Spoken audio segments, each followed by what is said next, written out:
ಈಗ ಇದಕ್ಕೆ ಮುಂದುವರಿದ ಭಾಗವಾಗಿ ಕಳೆದ ಸರಿ ನಾನು ಒಬ್ಬ ಅಡ್ವೊಕೇಟ್ ಈ ಥರ ಎಲ್ಲ ಮಾಡ್ತಾವ್ರೆ ಅಂತೇಳಿ ನಾನು ಅಸೆಂಬ್ಲಿಯಲ್ಲಿ ಮಾತಾಡಿದೆ ಅಧ್ಯಕ್ಷರೇ, ಜಗದೀಶ್ ಅಂತೇಳಿ.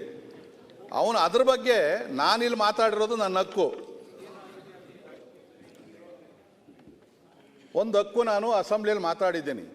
ಅದಾದಮೇಲೆ ನೆಕ್ಸ್ಟ್ ಹೇಳ್ತಾನೆ, ಅಸೆಂಬ್ಲಿಯಲ್ಲಿ ಒಬ್ಬ ಅಯೋಗ್ಯ ಮಾತಾಡೋನೆ, ನಾನು ಮುಖ್ಯಮಂತ್ರಿ ಆಗೋದಕ್ಕೆ ಏನೇನು ಬೇಕೋ ಅಲ್ಲೆಲ್ಲ ಮಾಡಿ ನನ್ನ ಹೆಸರು ಅಲ್ಲೆಲ್ಲ ಓಡ್ತು, ಮುಂದೆ ಮುಖ್ಯಮಂತ್ರಿ ಆಗಿ ಬರೋದಕ್ಕೆ ಅವ್ನು ಮಾತಾಡೋನೆ ಅಂತೇಳಿ ಒಂದು ಮಾತಾಡೋನೆ.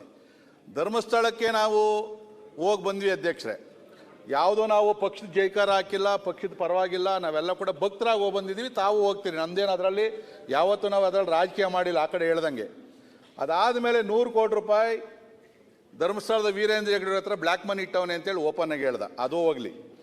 ನೆನ್ನೆ ಅಲ್ಲೆಲ್ಲೋ ಬ್ರಿಡ್ಜ್ ಮೇಲೆ ನಿಂತ್ಕೊಂಡು ಅಳಾಳ್ಸಂದ್ರದ್ದು ಯಾವುದೋ ಒಂದು ಜಾಗ ತೋರಿಸ್ಬಿಟ್ಟು, ಈ ಜಾಗ ಧರ್ಮಸ್ಥಳದವ್ರದ್ದು ವೀರೇಂದ್ರ ಹೆಗ್ಗಡೆ ಅವ್ರ ಫ್ಯಾಮಿಲಿದು, ಇವನು ಡಿನೋಟಿಫಿಕೇಶನ್ ಮಾಡಿಬಿಟ್ಟು ಬೇರೆಯವ್ರಿಗೆ ಮಾರಿಸವನೆ ಅಂತೇಳಿ ಮಾಡೋನು. ದಿನ ಅದಾಗ್ತಾ ಇದೆ.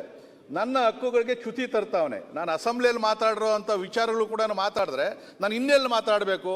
ಅದಕ್ಕೆ ನಾನು ಹಕ್ಕುಚ್ಯುತಿದು ರೆಕಾರ್ಡ್ ಸಮೇತ ತಮ್ಮ ಕೊಡ್ತಾ ಇದ್ದೀನಿ. ದಯವಿಟ್ಟು ತಾವಿಲ್ಲಿ ಹಕ್ಕುಚ್ಯುತಿಗೆ ಆ ಲಾಯರ್ ಜಗದೀಶ್ ಅವ್ರದ್ದು ಏನಿದೆಯೋ ಅದೇ ರೀತಿಯಲ್ಲಿ ಆ ತಿಮ್ರೋಡಿದು ಏನು ಹೇಳಿದ್ರು ದಯವಿಟ್ಟು ಮಂಡಿಸ್ಬೇಕು ಅಂತಕ್ಕಂಥದ್ದು ಈ ರೆಕಾರ್ಡ್ಸ್ ಕೊಡ್ತಾ ಇದ್ದೀನಿ. ಈಗ ಅನೌನ್ಸ್ ಮಾಡಬೇಕು.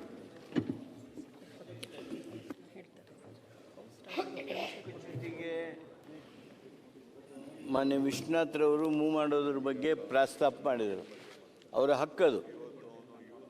ಸದನದಲ್ಲಿ ನಮಗಿರ್ತಕ್ಕಂಥ ದೊಡ್ಡ ಹಕ್ಕಂದ್ರೆ ಪ್ರಿವಿಲೇಜ್ ಮೋಷನ್.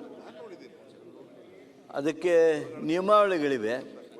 ಆ ನಿಯಮಾವಳಿಗಳಂತೆ ಅವರು ನೋಟಿಸ್ ಕೊಡಲಿ. ಅದನ್ನು ಸದನ ಇಂಥ ಪ್ರಕರಣಗಳನ್ನಂತೂ ನೀವು ಅದೇನೋ ಹೇಳಿದ್ರಲ್ಲ, ಅದು ಯಾರೋ ಒಬ್ಬರು ಇಂಥವನು ಮಾತನಾಡಿದ್ದಾನೆ, ಸದನಕ್ಕೆ ಆಗಿರ್ತಕ್ಕಂಥ ಗೌರವ ಹೌದು ಅದು. ಆದ್ದರಿಂದ ಅದನ್ನು ನೀವು ನೋಟಿಸ್ ಕೊಡಿ, ನಿಯಮನ ಪ್ರಕಾರ ಅದಕ್ಕೆ ಸೂಕ್ತವಾಗಿರ್ತಕ್ಕಂಥ ಸ್ಪಂದನೆಯನ್ನು ಸರ್ಕಾರನೂ ಮಾಡುತ್ತೆ. ಮಾನ್ಯ ಸಭಾಧ್ಯಕ್ಷರು ಅಂಥ ನೋಟಿಸ್ಗಳನ್ನು ಒಪ್ಪಬೇಕು ಅಂತೇಳಿ ನಾನು ನಿಮ್ಮಲ್ಲಿ ಕೋರ್ತೇನೆ.